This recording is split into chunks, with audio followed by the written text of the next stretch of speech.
जी, तो सबसे पहले कि English English like other language हमारी एक लैंग्वेज है और हमारा जो टीचिंग है, जो हमारी लर्निंग है, हमारी स्टडी है, वो सारी की सारी इंग्लिश पे बेस करती है।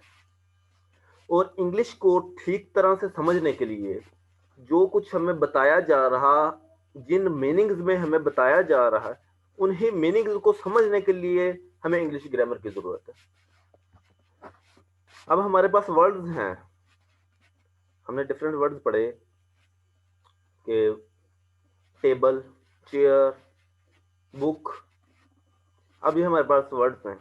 लेकिन इन वर्ड्स के का आपस में रिलेशन बताना है, हमने किसी को बताना है कि टेबल पर किताब पड़ी हुई है। अब हमें अपने इन वर्ड्स को, अब हमें पता है किताब को इंग्लिश में बुक कहते हैं, टेबल को, तो सॉरी, हाँ, मेज को उर्दू में इंग्लिश में टेबल कहते हैं, ये हमें पता है। लेकिन हमने अपनी बात कन्वे करनी है तो हमें उसके लिए ग्रामर की जरूरत होगी, हमें उन एक वे की जरूरत होगी कि जिसके जरिए से हम एक प्रॉपर सेंटेंस बना सकें, अपना जो मीनिंग है, जो कुछ हम कहना चाह रहे हैं, वो हम मीनिंग कन्वे कर सकें। उसके लिए हमें एक प्रॉपर स्ट्रक्चर की जरूरत होती है। तो जब हम बताना चाहेंगे, हम क्या कहेंगे कि big book is on the table. अब ये अरेंजमेंट जो वर्ड की है, इसे हम इंग्लिश ग्रामर कहते हैं। बात समझ आई? और हमारे लिए जरूरी है इसलिए क्योंकि हमने अपना पढ़ना है, हमें बताया कुछ और जा रहा हो, हमें हिस्ट्री की बात बताई जा रही, और उससे जो हम नतीजा निकाल रहे हो वो हो फ्यूचर के लिए। तो जब हमारी ग्रामर ठीक नहीं होगी, हमें किस तरह पता चलेगा कि ये बात माजी की थी, ये बात फ्यूचर की है, ये हमने इन दोनों को आपस में लिंक किस तरह करना है। या जब हम राइटिंग कर रहे हैं, लिख रहे हैं, उस लिखने के दरमियान हमने 2 सेंटेंसेस 3 सेंटेंसेस लिखने हैं, बार बार हम नाउन लिख रहे हैं, बार बार प्रोनाउन लिख रहे हैं, या एक पैराग्राफ लिखना है, या जिन्होंने कम्पिटिटिव एग्जाम्स की तरफ जाना है, प्रेस लिखनी, या वैसे भी राइटिंग है, राइटिंग हमेशा तब ही अच्छी लगती है जब वो एक कंप्रीहेंसिव वे में हो, जब वो एक शॉर्ट फॉर्म में हो। हम ग्राफिक डिजाइनिंग की तरफ क्यों जाते हैं, या जो हम पोस्टर्स हैं ये क्यों लिखते हैं पोस्टर, या क्यों हमें पोस्टर अच्छे लगते हैं? उसमें बहुत सारी चीजें शॉर्टली या एक दो पॉइंट्स के जरिए उसका पूरे का निचोड़ लिखा होता है, यानी बहुत कम टाइम में या बहुत कम वर्ड्स में हमें पूरा मीनिंग क्लियर हो जाता है। तो राइटिंग भी तब ही अच्छी लगती है जब लेंथ उसकी कम हो लेकिन मीनिंग कंप्लीट हो, या बार बार किसी चीज का तकरार ना हो, यानी वही चीज बार बार रिपीट ना हो रही हो। तो हम उस रेपिटेशन से किस तरह बचेंगे कि जब हमें सेंटेंस की मुकम्मल स्ट्रक्चर मालूम होगी कि 2 3 सेंटेंसेस हैं, इन सेंटेंसेस को हमने मिलाना है, किस तरह मिलाना है, किस तरह हमने एक को मेन क्लास में ले जाना है, दूसरे को अदर क्लासेस में कर लेना है, या किस तरह हमने जेरेंट पार्टिसिपल या दूसरी चीज़ों को यूज़ करना है कि हम हमारी राइटिंग शॉर्ट भी हो और एक कंप्रिहेंसिव वे में भी हो। तो ये सारा कुछ हम सीखते हैं इंग्लिश ग्रामर में। जो हम अब तक ग्रामर पढ़ते आए हैं ना, मैट्रिक लेवल में, इवन एफएससी लेवल में, इवन बैचलर लेवल में भी, यूनिवर्सिटी तक में हमें पढ़ाई जाती है ग्रामर भी। ग्रामर किस लिए होती है कि हम समझ सकें या हम अपनी बात को कन्वे कर सकें। लेकिन हमें ग्रामर का भी अभी तक रट्टा ही लगवाया गया, हमें रूल्स याद करवाए गए, लेकिन हमें पता नहीं है कि इन रूल्स का इस्तेमाल क्या है। और रूल्स भी अगर हम उसको एनालाइज करना शुरू कर दें या अप्लाई करना शुरू कर दें जो हमें पढ़ाए गए हैं मैट्रिक लेवल में, एफएससी लेवल में या बैचलर लेवल में, या इवन अगर आप एक बुक उठा लें इंग्लिश की, यानी जो नेटिव इंग्लिश में हो, तो उसकी आप या उसकी कोई एक्सरसाइज देख लें आप, उसकी आप एक्सरसाइज सोल्व करना शुरू कर दें, तो जितने हमने अभी तक रूल्स पढ़े हैं ना, ये सारे के सारे उधर फेल हो जाते हैं, क्योंकि हमने रट्टा लगाया हुआ है। हमने वर्ड्स का याद किया हुआ है कि ये नाउन है, ये प्रोनाउन है। माई, आई, माई, मी, माई, जहां पे भी आ गया नाउन, ये प्रोनाउन है। या ब्यूटीफुल या फास्ट, या इस तरह हमने वर्ड्स को रट्टा लगाया हुआ है, हमने याद किया हुआ है कि ये नाउन है, ये प्रोनाउन है, ये हमेशा एडजेक्टिव आएगा, ये एडवर्ब आएगा। नहीं भाई, अब किसी ने आपको बताया, पूछा कि फास्ट क्या है, एडवर्ब है, एडजेक्टिव है, क्या है, तो आप उसे नहीं बता सकते, कभी भी नहीं बता सकते। क्यों नहीं बता सकते? कि पार्ट ऑफ स्पीच हमेशा तब बताए जाते हैं जब वो मुकम्मल एक सेंटेंस की फॉर्म में होते हैं। जब वो सेंटेंस की फॉर्म में नहीं है, सिर्फ एक वर्ड से आप कभी भी उसको डिफाइन ही नहीं कर सकते कि ये कौन सा पार्ट ऑफ स्पीच है। तो ये सारे का सारा हमें आना है प्रैक्टिस से और ट्रू लर्निंग से। तो ये सारे का सारा हम इंशाल्लाह आपको इस इंग्लिश ग्रामर कोर्स में सिखाएंगे। मैंने बीए इंग्लिश किया, मतलब मेरा बैचलर भी है, यानी मैंने साइंस की भी स्टडी किया, आर्ट्स की भी स्टडी की, और अल्हम्दुलिल्लाह एक यानी क्वालिफाइड टीचर से शुरू से लेकर आखिर तक पढ़ा। यानी मैट्रिक में भी एमए इंग्लिश थे, नेक्स्ट टाइम फिर इंग्लिश थे। लेकिन उन्होंने भी हमें स्कूल लेवल में या स्कूल पर वही चीजें पढ़ाई या उसी तरह पढ़ाया कि जिस तरह हमारा एक ट्रेंड बना हुआ है। इवन अगर आप ट्रू इंग्लिश ग्रामर पे अपनी जो ग्रामर बुक्स हैं उसको चेक करना शुरू कर दें, तो हकीकतन आप देखेंगे कि उन बुक्स में भी एरर्स है। इवन लास्ट मंथ मैंने इंग्लिश के लिए एक ज्वाइन किया, सीएसएस इंग्लिश के लिए। तो हमारी मैम एमफिल इंग्लिश थी और करंटली टीचिंग भी कर रही। उन्होंने पढ़ाना शुरू किया, मैंने कहा मैम ये बात इस तरह नहीं, इस तरह है। तो उन्होंने कहा नहीं भैया, आप मैट्रिक की बुक उठा के देख लो। मैंने कहा आप मैट्रिक की बुक उठा लें, मैं आपको आधी से ज्यादा उसको गलत प्रूव कर देता हूँ। यानी हमें एक ट्रेंडी माहौल में पढ़ाया गया, हमें उसके कंसेप्ट या उसको एनालाइज करना ग्रामर को सिखाया ही नहीं गया। तो हमने इस सेशन में ऑलमोस्ट, ये हमारा अल्हम्दुलिल्लाह चौथा सेशन है। इससे पहले हमने इंग्लिश ग्रामर का ऐसा सेशन नहीं करवाया, लेकिन हमने टेस्ट प्रिपरेशन के सेशन करवाए और उसमें मैंने कंप्लीट इंग्लिश ग्रामर करवाई। इसमें आई थिंक हमारे कुछ स्टूडेंट्स बल्कि अभी डेमो सेशन में बैठे होंगे, वो इस बात की गवाही दे सकते हैं कि हमने एक पार्ट ऑफ स्पीच पे 1 आवर प्लस का लेक्चर लिया। यानी सिर्फ नाउन पे या सिर्फ प्रोनाउन पे 1 आवर प्लस का लेक्चर था। तो उसमें हमने बताया क्या, या हम बताते क्या हैं इस सब में, कि जो आप पढ़ रहे हैं ना, या जो आप लिखना चाह रहे हैं, या जो आप सेंटेंस बनाएंगे, तो वो सारा कुछ आप किस तरह बनाएंगे, और जो रूल्स आपने अभी तक याद किए उनको अप्लाई किस तरह करेंगे। हमें रूल्स का पता होता है, अप्लाई का नहीं पता होता। हमें पता है कि ये दो नाउन बिलफर्ज इकट्ठे नहीं आते, लेकिन जब हमने लिखना है उस वक्त हमारे जहन में वो रूल रहते ही नहीं है।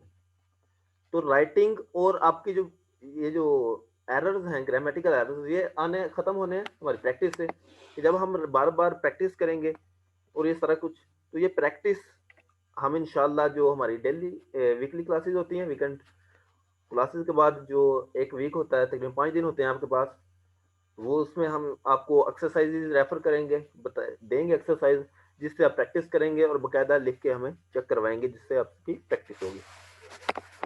तो करंटली कोर्स डिस्क्रिप्शन है कि इस सेशन में, 1 मंथ सेशन में हम क्या कुछ कवर करवाएंगे। और मैं खुद बल्कि कर रहा हूँ कोर्सेज। यही कोर्स अगर आप किसी वेल नोन इंस्टीट्यूट से करते हैं, यानी कि सीएसएस अकेडमी से या अदर अकेडमी से, तो इवन 10,000 तक इसकी आपको फीस चार्ज की जाती है। यानी मैं खुद अभी करंटली जिस इंस्टीट्यूट में पढ़ रहा हूँ, उसकी सिर्फ इंग्लिश ग्रामर की 15 दिन की क्लास है और उसकी वो 10,000 प्लस चार्ज कर रहे हैं। और मैंने उस वो वहां पर जो कुछ सीखा, डिफरेंट सीएसपी से, डिफरेंट सब्जेक्ट स्पेसिस से जो कुछ सीखा, मैं कोशिश करता हूँ कि जितना भी मेरे पास नॉलेज है इंग्लिश ग्रामर से रिलेटेड, या जो कुछ भी मैंने सीखा, वो सारे का सारा कंप्रेस्ड फॉर्म में, कंडेंस फॉर्म में आपको लोगों तक कन्वे कर सकूं। तो इसीलिए ये सिर्फ हमने 1 मंथ का सेशन है, लेकिन हमारी कोशिश है, आपको ये आउटलाइन देकर कुछ गेस हो जाएगा कि जो भी चीज़ हमें लगा कि इंग्लिश ग्रामर के लिए ज़रूरी है, जो भी चीज़ आपकी राइटिंग के लिए ज़रूरी है, वो सारी की सारी हमने अपनी डिस्क्रिप्शन में रखी है, अपनी आउटलाइंस में रखी है। ये सारा कुछ हम कवर करवाएँगे और अल्हम्दुलिल्लाह हमारा रिकॉर्ड है कि हमारे जितने भी कोर्सेज़ हैं, जो हमारी डिस्क्रिप्शन होती है, जो हमारी आउटलाइन हम आपको प्रोवाइड करते हैं, वो हम आपको कवर करवाते हैं। इवन अभी इंग्लिश ग्रामर की अगर हमने 8 क्लासेस आपको बताई हैं, हम अपना अल्टीमेट ट्राई हमारी यही होगी कि आपको 8 क्लासेस में ये कवर करवाया जाए। लेकिन अगर हमसे कवर नहीं हो पाता, लेंथी है, टाइम ज़्यादा हो जाता है या कोई भी इशू आ जाता है, हम एक्स्ट्रा क्लासेस अरेंज करेंगे। लेकिन आपको इंशाल्लाह जो कुछ बताया जाएगा, वो सारे का सारा हम कवर करवाएँगे। इसमें आपको पार्ट्स ऑफ स्पीच करवाएँगे और पार्ट्स स्पीच की बल्कि मैंने ये एग्ज़ाम्पल भी लिखी कि दिस इज़ माय बुक। अब हमने पढ़ा हुआ है कि माई क्या? प्रोनाउन। लेकिन अब ये सेंटेंस आप देख लें, दिस इज़ माय बुक। अगर यहाँ पे कोई कहे कि माय प्रोनाउन है, तो मैं कहूँगा गलत है, क्योंकि यहाँ पे माय प्रोनाउन नहीं है। हमने वर्ड्स नहीं आपको याद करवाने, ना ही हम वर्ड्स याद करवाते हैं। हमने आपको बताना है कि आपने उसका यूज़ देखना है। पार्ट्स ऑफ स्पीच हमेशा उसके यूज़ से आइडेंटिफाई होते हैं। तो यहाँ पे माई बुक को मॉडिफाई कर रहा है। बुक क्या है हमारे पास? नाउन। तो जो नाउन को मॉडिफाई करता है उसे एडजेक्टिव कहते हैं। तो यहाँ पे माई हम एज एडजेक्टिव यूज कर रहे हैं, एज अ प्रोनाउन नहीं यूज कर रहे, क्योंकि प्रोनाउन का इस्तेमाल क्या है? जो नाउन को रिप्लेस करे। अब नाउन तो यहाँ पे ऑलरेडी मौजूद है, तो नाउन रिप्लेस नहीं कर रहा, नाउन को मॉडिफाई कर रहा है। तो जो मॉडिफायर होता है उसको एडजेक्टिव कहते हैं। This book is mine. अब देखें यहाँ पे माइन किसी को रिप्लेस कर रहा है, या अपना मैं एहतिशाम बोल रहा हूँ तो मुझे रिप्लेस कर रहा है, मेरे नाम को रिप्लेस कर रहा है। तो यहाँ पे ये क्या है? As a pronoun. या दूसरे लफ्जों में, ये यहाँ पर किसी नाउन को मॉडिफाई नहीं कर रहा। जब नाउन को मॉडिफाई करेगा तो हम एडजेक्टिव नहीं कह सकते। बाकी जितने हमारे पास पार्ट्स ऑफ स्पीच हैं, हम वो सारे आप इस पे लगा के देखें, इस पे और कोई भी अप्लाई नहीं होगा। सिर्फ जो प्रोनाउन है उसकी जो कैरेक्टरिस्टिक है, जो उसका यूज है, सिर्फ वही अप्लाई होगा। तो इन यूजेस के हवाले से हम इंशाल्लाह वन बाय वन तमाम पार्ट्स ऑफ स्पीच डिस्कस करेंगे। इस तरह सेंटेंस स्ट्रक्चर, किस तरह आप सब्जेक्ट प्रेडिकेट को यूज करते हैं, किस तरह डिफरेंट क्लासेस को यूज करते हैं, सेंटेंसेस के different types, simple, complex, compound, उनका डिफरेंट यूजेस, उनके रूल्स कि कब आप कम्प्लेक्स यूज कर सकते हैं, कब कंपाउंड यूज कर सकते हैं, किस तरह यूज करेंगे। ठीक है। उसके बाद change of voice, active voice, passive voice, ये हम इंशाल्लाह आपको टिक्स के जरिए से करवाएंगे कि आप वो ट्रिक याद रखेंगे तो खुद ब खुद आपको पता चलता जाएगा कि हम इसको हम किस तरह कन्वर्ट करें। इस तरह नरेशन है, डायरेक्ट इनडायरेक्ट, यानी डायरेक्ट स्पीच को इनडायरेक्ट में या इनडायरेक्ट से, ये सारा कुछ हमारे पेपर्स में आता है, फ्रॉम बेसिक टू एडवांस, यानी matric, FSC, BA, MA, even आप किसी कम्पिटिटिव एग्जाम में चले जाएं या किसी पीपीएससी लाइक टेस्ट में अपीयर होना चाहें, या किसी भी जॉब टेस्ट में आप कोई भी जॉब टेस्ट दें, तो इंग्लिश उसका एक एसेंशियल पार्ट है। और ये जितनी भी चीज़ें हैं, ये सारी की सारी आपके पास इनका नॉलेज होगा तभी आप वो टेस्ट पास कर सकते हैं। कि जिस बंदे को नरेशन का नहीं पता, एक्टिव पैसिव का नहीं पता, पार्ट्स ऑफ स्पीच का नहीं पता, तो वो किस तरह कोई भी टेस्ट क्लियर करेगा। यानी बेसिक इंग्लिश आपकी क्लियर हो गई तभी आप कोई भी टेस्ट पास कर सकते हैं। इसी तरह रूल्स के ग्रामर, जो कॉमन हम एरर्स हमारे जो डेली लाइफ में या हमारे डेली यूज में जो कॉमन एरर्स हैं, उनको हम किस तरह रिमूव कर सकते हैं, किस तरह रिमूव करते हैं, वो हम आपको बताएंगे। पंक्चुएशन हम इंशाल्लाह कवर करेंगे मुकम्मल। पंक्चुएशन की यूज ऑलमोस्ट हमने पढ़ा हुआ, किस तरह full stop, comma, etcetera use करते हैं। लेकिन मोस्टली हमें पता नहीं होता कहाँ हमने कोमा लगाना है, जबरदस्ती लगा रहे होते हैं, कहाँ पे सेमी कोलन कॉलन लगाना है नहीं पता, डैश हम बिला वजह लगा रहे होते हैं। तो ये सारे का सारा हमें पता चलेगा जब हम पहले सही से पढ़ेंगे और फिर सही से उसकी प्रैक्टिस करेंगे। तो ये सारे का सारा कुछ हम इंशाल्लाह इस एक कोर्स में 1 मंथ कोर्स में ये सारा कुछ कवर करवाएंगे। ये डिफरेंट ट्रिक्स की मैंने थोड़ी सी एग्जांपल रखी थी ताकि आपको पता चल जाए, कुछ आइडिया हो जाए कि हम किस तरह कवर करते हैं। For example transitive intransitive verb, ये वर्ब की टाइप्स में हमने करना है। अब ट्रांजिटिव वर्ब हमने पढ़ा है, फिल मुतअद्दी यानी जिसके लिए ऑब्जेक्ट जरूरी होता है, ठीक है। इंट्रांजिटिव जिसके लिए ऑब्जेक्ट जरूरी नहीं, यानी ऑब्जेक्ट के बगैर भी उसका मीनिंग कंप्लीट हो जाता है। अब हमें कैसे पता चलेगा कि ये ऑब्जेक्ट है भी या नहीं? अब for example he is going to school, आप लोग जरा अपने माइक अनम्यूट करें, मुझे बताएं कि गोइंग यहाँ पे ट्रांजिटिव है या इंट्रांजिटिव है?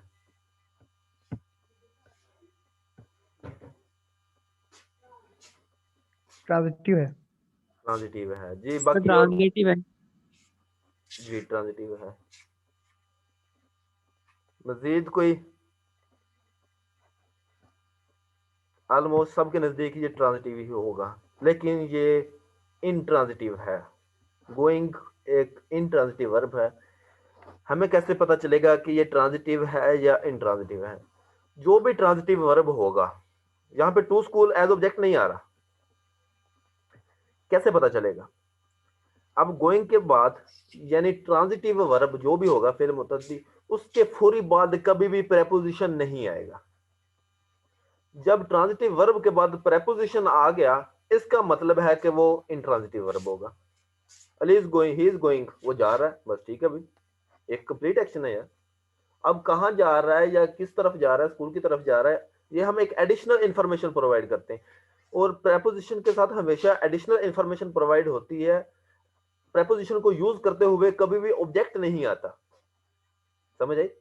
प्रेपोजिशन के बाद कभी भी ऑब्जेक्ट नहीं आता, तो ये यहां पर क्या होगा? इंट्रांजिटिव वर्ब होगा, ना कि ट्रांजिटिव।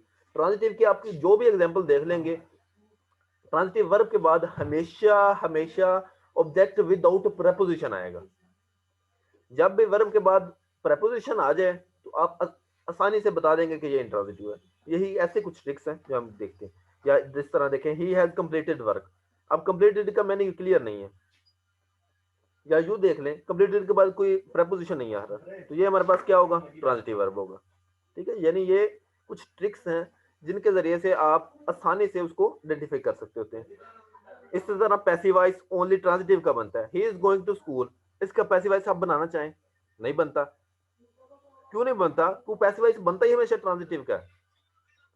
ही रन्स, वो भागता है, अब इसका पैसिव वॉइस को इसको कन्वर्ट करें, नहीं होता, क्योंकि पैसिव वॉइस के लिए शर्त है ऑब्जेक्ट होना, और ऑब्जेक्ट होता ही ट्रांजिटिव का है। तो ये क्या है? पैसिव जब भी बनाएंगे हम हमेशा ट्रांजिटिव का बनाएंगे। इस तरह predicate verb, gerund, participle, important concept है। बेसिक सा इसमें डिफरेंस होता है, लेकिन हमें अगर आप में से पूछ लूं, हकीकत में नहीं पता चलेगा आपको, और यकीन माने मुझे भी नहीं था पता इन चीजों का। तो कैसे पता चलेगा? जब आप इसको सीखेंगे, इसके यूज को पढ़ेंगे। क्योंकि जेरेंड होता है verbal noun, as a noun use करेंगे तो जेरेंड होगा, फॉर्म वही आईएनजी फॉर्म होगी। ही इज रीडिंग, यहाँ पे रीडिंग क्या है? एक प्रेडिकेट वर्ब है, एज अ वर्ब आ रहा है, ठीक है। रीडिंग इज माई हैबिट, यहाँ पे रीडिंग क्या है? एज अ सब्जेक्ट आ रहा है, reading is my habit, as a subject आ रहा है। सब्जेक्ट हमेशा नाउन होता है, सब्जेक्ट हमेशा नाउन होगा, सब्जेक्ट नहीं, सॉरी, सब्जेक्ट वर्ड। सब्जेक्ट में और सब्जेक्ट वर्ड में फर्क होता है, ये हम आपको क्लास में बताएंगे इधर भी टाइम में। तो reading is my habit, reading क्या है? इधर जेरेंड है, एज अ वर्बल नाउन आ रहा है। या रीडिंग हैबिट या reading book is my passion, अब यहाँ पे रीडिंग बुक को मॉडिफाई कर रहा है, तो यहाँ पे ये क्या होगा? एडजेक्टिव, वर्बल एडजेक्टिव, और जो वर्बल एडजेक्टिव होता है उसको हम पार्टिसिपल कहते हैं। समझ आ रही है आपको? इसी तरह के two nouns can not be used together, जब भी आप दो नाउन्स को आप कभी भी इकट्ठे यूज नहीं कर सकते। दो नाउन्स को आप इकट्ठे लिखना चाहेंगे तो उसको एडजेक्टिव में चेंज करेंगे या उसके दरमियान कोई प्रेपोजिशन यूज करेंगे। दो नाउन्स विदाउट प्रेपोजिशन कभी भी नहीं आ सकते। इस तरह मेन क्लास, सबऑर्डिनेट क्लास में हम जाएं तो सबऑर्डिनेट क्लास जो होती है वो कभी भी इंटरोगेटिव नहीं हो सकती। For example, if he comes I will help him, यानी जब शर्त या फिक्र जिसमें स्पेशली जब हाँ वो कंडीशंस अपने इस तरह बनाते हैं, तो जब एक सबऑर्डिनेट क्लास एक मेन क्लास है, क्योंकि सबऑर्डिनेट क्लास आती है उसकी अंडर है, सबऑर्डिनेट क्लास में कभी भी क्वेश्चन नहीं पूछा जाता। अगर वो पूछ रहा है तो वो गलत कर रहा है, समझे? तो ये इस तरह की कुछ ट्रिक्स हैं, कुछ रूल्स हैं जिन्हें हम प्रैक्टिस करते हैं, जिन्हें हम सीखते हैं। कोई बात आपको नहीं पता चली तो पूछ लें। क्विज एंड असेसमेंट का मैं ऑलरेडी आपको बता चुका हूँ कि ये हम इंशाल्लाह हर क्लास के बाद आपको मैं एक्सरसाइजेज वो बुक में आपको आज पहले सेंड कर दूंगा स्टार्ट में इंशाल्लाह। तो हर क्लास के बाद फिर हम उस बुक से एक्सरसाइजेज की जो भी हम रूल पढ़े होंगे हमने उसकी हम प्रैक्टिस करेंगे, तो सब आपका इंशाल्लाह साथ साथ क्लियर होता जाएगा। जी अस्सलाम वालेकुम तो सर। जी जी ये क्लासेस की जो टाइमिंग है वो पता करना था, ग्रामर की जो क्लासेस हैं। जी ग्रामर की क्लास इंशाल्लाह हफ्ता इतवार 9 बजे हुआ करेगी, रात के 9 बजे? वीकेंड 9 PM, यानी सैटरडे संडे 9 अच्छा, बजे इंशाल्लाह। हफ्ते में 2 क्लासेस होंगी सिर्फ? जी बिल्कुल, फिलहाल तो इरादा यही है, इंशाल्लाह उम्मीद है कि हम इसी में कवर कर लेंगे इसको। अच्छा चलो ठीक। जी मजीद किसी का कोई सर थैंक यू। जी जी सर लिंक क्लास का ये मैंने ये आपको स्क्रीन पे नंबर शो हो रहा होगा, इस नंबर पे आप मैसेज कर लें तो वो आपको डिटेल्स मिल जाएंगी सारी। Okay, thank you sir. जी मजीद कोई कन्फ्यूजन, किसी को कोई बात नहीं समझ आई, किसी का मेरे से किसी बात में इख्तलाफ हुआ हो तो डिस्कस कर लें, अभी 2 मिनट हैं हमारे पास। सर स्टार्ट कब से हो रही है क्लासेस? इंशाल्लाह नेक्स्ट सैटरडे क्लास होगी आपकी फर्स्ट, यानी आज संडे है, जो नेक्स्ट सैटरडे उस क्लास होगी इंशाल्लाह, उससे पहले आप रजिस्ट्रेशन करवा सकते ठीक है सर। हैं। जी is everything okay? Sir number note कर लें। जी श्योर। पूरा नंबर नहीं शो हो रहा, मे बी स्लाइड का इशू। जी 0306 जी 6856 932। 5693। Thank you sir. ठीक है, दो में याद रखिएगा। और अभी 7:30 बजे हमारा टेस्ट प्रिपरेशन का सेशन है, वो भी ज़रूर ज्वाइन करें इसी लिंक के ज़रिए। फिलहाल अल्लाह हाफिज़। सर एक और सवाल पूछना था। जी जी जल्दी। ओके। ये जितने भी जो कोर्सेज हैं आप लोगों ने ऑफर किए हैं, उसके अलावा भी कोई कोर्स है जो हम अपनी तरफ से रख सकते हैं? कोर्सेज लाजमी सी बात है, जो हम ऑफर कर रहे हैं हम वही करवाएंगे, उसके अलावा आप कैसे करवा सकते हैं फिर? अच्छा, वो फॉर्म में अदर भी लिखा हुआ था इसलिए पूछ रहा नहीं वो अदर इसलिए था कि अगर क्योंकि उधर एक से ज़्यादा कोर्सेज सिलेक्ट नहीं थे हो रहे, तो जो जो बाकी कोर्सेज हैं वो आप अदर में लिखेंगे, तो इसलिए। हूँ। अच्छा अच्छा चल ठीक। ओके जी, अल्लाह हाफिज़। खुदा हाफिज।